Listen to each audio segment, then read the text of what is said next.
Amis Bélier, bonjour, on se retrouve aujourd'hui pour votre guidance du mois de mai.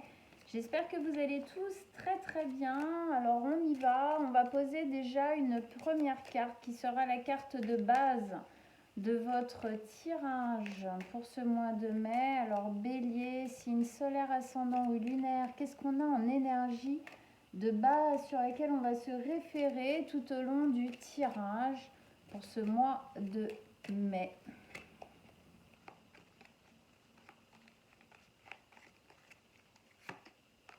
On a l'impératrice. Alors, l'impératrice, c'est le fait de faire grandir quelque chose. On est prêt ici. Il y a une notion de prendre les mains de prendre les choses en main, d'accord. Il y a un côté assez décisionnaire, assez fort de pouvoir ici avec l'impératrice. Il y a une décision. On va vers une décision. On fait grandir une graine. Hein. Le fait qu'elle soit enceinte comme ça, c'est le fait d'être en gestation de quelque chose. On fait grandir quelque chose qu'on va être prêt à mettre dans la terre, dans notre vie réelle, dans notre quotidien, dans la matière. Donc là, il y a quelque chose qui va émerger, qui est en train de se préparer, en tout cas, à émerger. Ok. Hein, on va aller voir ça. Hein, on va voir s'il y a des choses qui peuvent bloquer un petit peu parfois cette énergie ou pas. Qu'est-ce qui est en train de se préparer? Qu'est-ce qui est en train de maturer, qui est en gestation dans vos projets, dans votre vie, ami Bélier. Alors, allez, on continue le tirage, on étaye tout ça pour nos amis les Béliers, signe solaire, ascendant ou lunaire. Qu'est-ce qui se passe pour vous avec l'énergie de l'impératrice ici pour ce mois de mai 2023? Allez, vos messages, vos conseils pour les Béliers pour le mois de mai avec l'impératrice. Ok.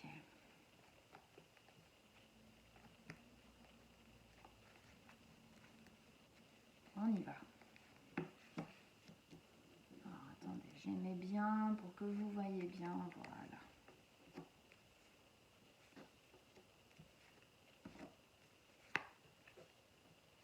Oui. Ok.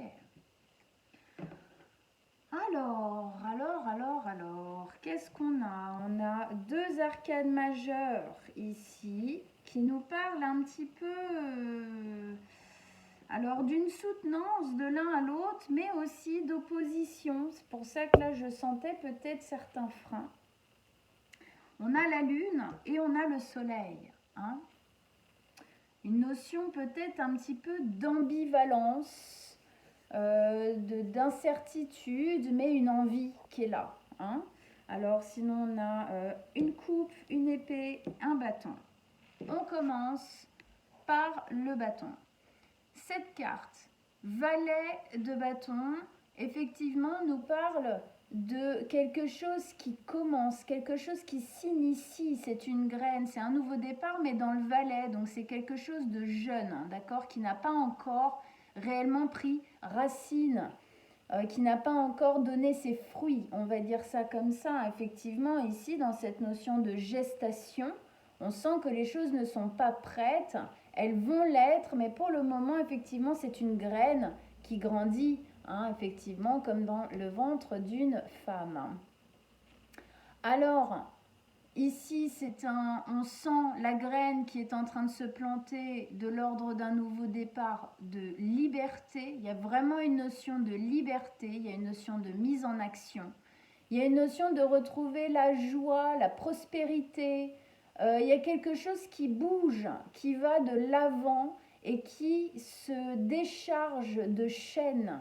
Hein, un petit peu comme on pourrait dire, alors bon, c'est pas des chaînes, mais Le bébé, quand il naît, on va couper le cordon ombilical pour qu'il puisse être plus autonome.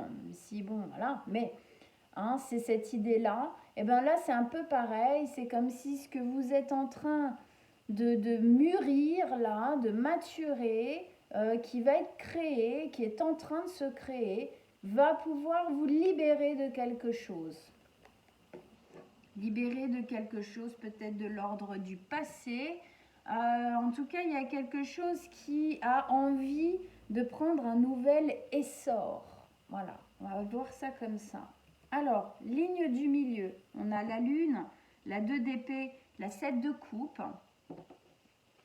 La lune. La lune ici, effectivement, elle nous parle des émotions qui peuvent refaire surface, qui peuvent jaillir. Pareil, je vais reprendre encore l'analogie de la femme enceinte, hein, qui, on sait, émotionnellement, parfois, il y a des grands flots, ça monte, ça surcharge, ça submerge. Et bien, effectivement, peut-être que dans cette création-là, hein, ça va dépendre du secteur de vie dans lequel ça parle. Ça peut être relationnel, ça peut être au niveau du travail, ça peut être très intime, très personnel. En tout cas, il y a quelque chose qui veut s'initier. Hein. On est quand même, vous êtes des béliers, c'est-à-dire qu'on est initiateur, on est créateur. Ici, on a besoin de créer des choses, de les mettre dans la matière. Ça fait partie de votre mission de vie, amis béliers, d'accord ? Donc, on sent que là, dans, en fin de compte, cette création qui est en train de se faire, cette idée qui est plantée, cette envie, il y a des émotions qui submergent. Alors, des émotions qui viennent de loin, des émotions qui viennent de choses passées, hein, ça brasse, en fin de compte, à l'intérieur de vous. Ça peut être submergent. Peut y avoir des périodes où on se sent un peu, même parfois peut-être accablé par les émotions un peu contradictoires qui peuvent faire partie de ce chemin. Hein, c'est, on va dire, quand on est en changement comme ça, on prépare un changement, on peut avoir la sensation de passer par des périodes dites de chaos. D'accord ? Jung émettait cette notion des périodes de chaos qui étaient des périodes de transformation profonde en fait. Donc avec ça, on peut avoir des intuitions, des synchronicités, des choses qui nous amènent en fait à prendre une décision sur ce qu'on est en train de créer. Et j'y vais ou j'y vais pas, je le fais pas, hein, parce qu'ici on a quand même une carte d'incertitude, de choix à prendre, de choix à faire, avec, comme je vous disais, hein, deux cartes un petit peu qui se complètent et en même temps qui peuvent être un petit peu en sens contraire, selon comment on les vit, d'accord ? Alors, effectivement, ces émotions peuvent nous amener certaines incertitudes, certaines indécisions, certains doutes, certaines insécurités qui vont être en fin de compte assez des insécurités qui touchent au plus profond de nous. Alors ça touche les émotions, mais quelle est en gros, hein, ça c'est une question que chacun va devoir se poser, chaque bélier, quelle est l'insécurité pour moi qui est la plus forte, hein, personnellement ? Eh bien, peut-être que ça va aller justement taper à cet endroit-là, d'accord ? Et mettre des doutes et des peurs à cet endroit-là. Il y a une notion d'être éclairé ici par la lune, donc c'est une lumière un peu indirecte, d'accord ? Douce, un peu froide. Donc elle va effectivement, elle ne nous montre pas tout le chemin en fin de compte qui va être à parcourir. Donc effectivement, il peut y avoir cette peur du je vais où, je fais comment, je ne sais pas exactement quels sont tous les pas sur tant de temps. Donc, hein, petites incertitudes qui vont découler de ce genre de mentalisation du projet. Justement, on parle de mentalisation, on arrive au centre du tirage avec la 2 d'épée. La 2 d'épée, c'est une hésitation, un choix à faire, une décision à prendre. Le problème ici qui se pose, c'est que c'est pas évident. les deux choix semblent bons et mauvais les deux. Enfin, en fait, il y a du bon, du mauvais des deux côtés. On hésite, on ne sait pas comment prendre ses décisions. Je le fais, je le fais pas.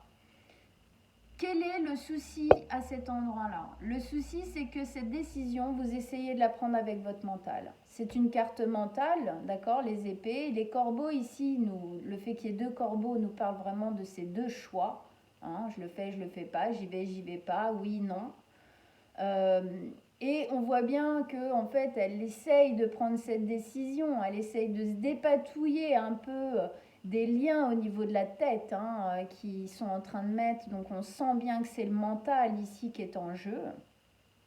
Et cette notion qu'elle a les yeux bandés, c'est-à-dire qu'elle n'arrive pas à voir, elle n'arrive pas à prendre cette décision. Alors, qu'est-ce qu'on lui dit? Eh bien, on lui dit arrête de réfléchir avec ta tête, arrête de raisonner.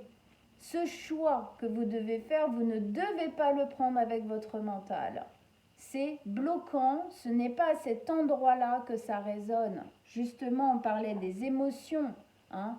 Quand on est en train de créer quelque chose, eh bien effectivement, on lui conseille de retourner vraiment en profondeur en elle, au niveau de son cœur, et que c'est à cet endroit-là qu'elle doit prendre cette décision.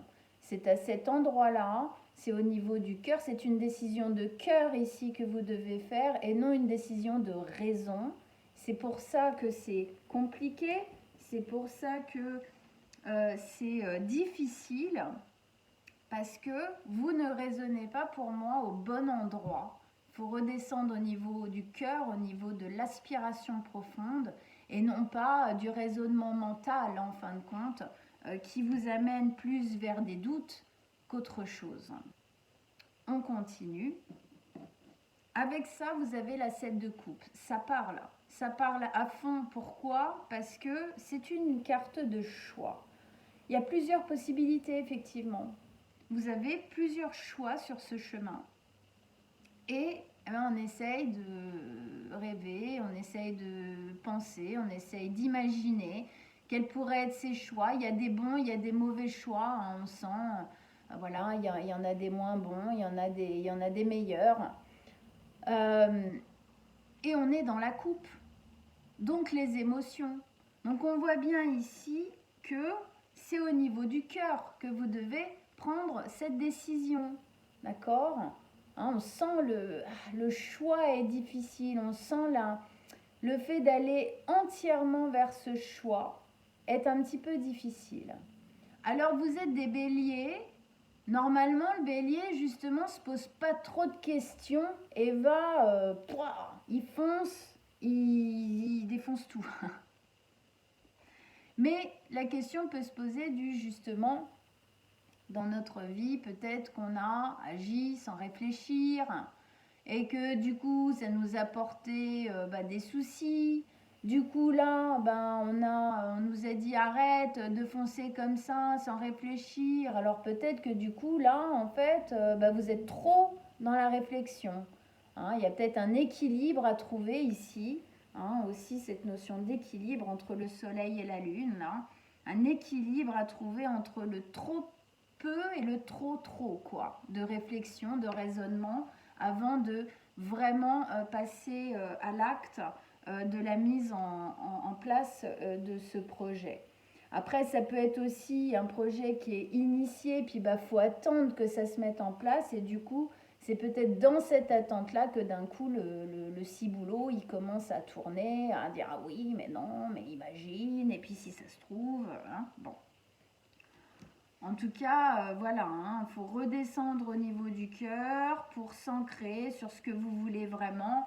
Effectivement, c'est ce que cette carte nous dit, d'accord? Le soleil, donc c'est une très belle carte en base ici de votre tirage. Le soleil, c'est votre ambition profonde, c'est votre bonheur. Ici, on sent que cette graine-là qui est en train de pousser, ce projet-là qui est en train d'émerger, fait vraiment appel à l'intérieur de vous, à une envie profonde, fait appel à quelque chose qui parle énormément à l'intérieur de vous. ça fait appel à une envie véritable, un ressenti véritable, ancré, quelque chose qui vous parle entièrement, qui vous rend heureux, hein, c'est le bonheur. C'est aussi notre enfant intérieur, le soleil, qui va rayonner, d'accord?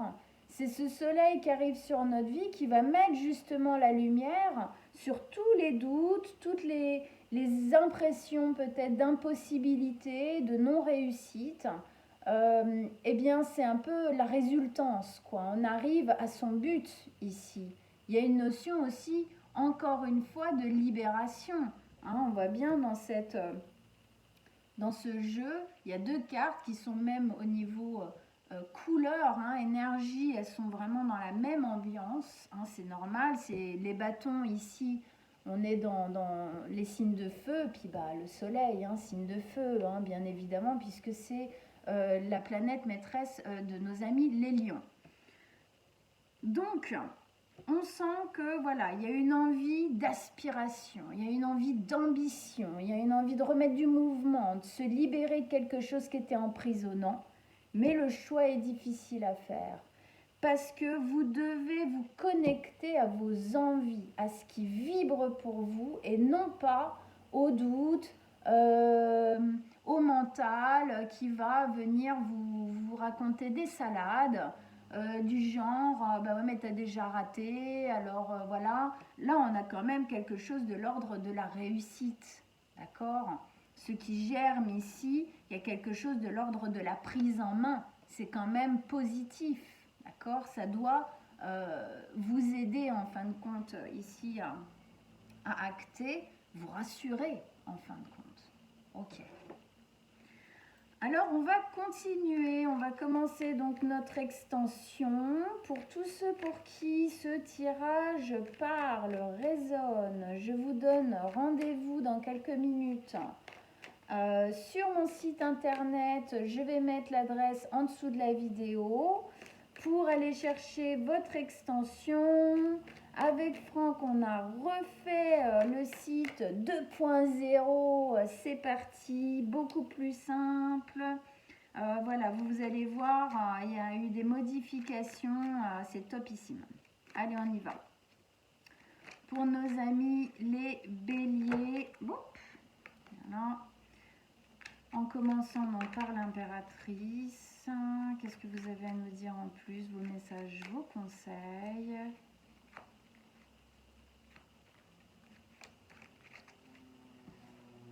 Allez, on fait un peu de place et on pose. Ok.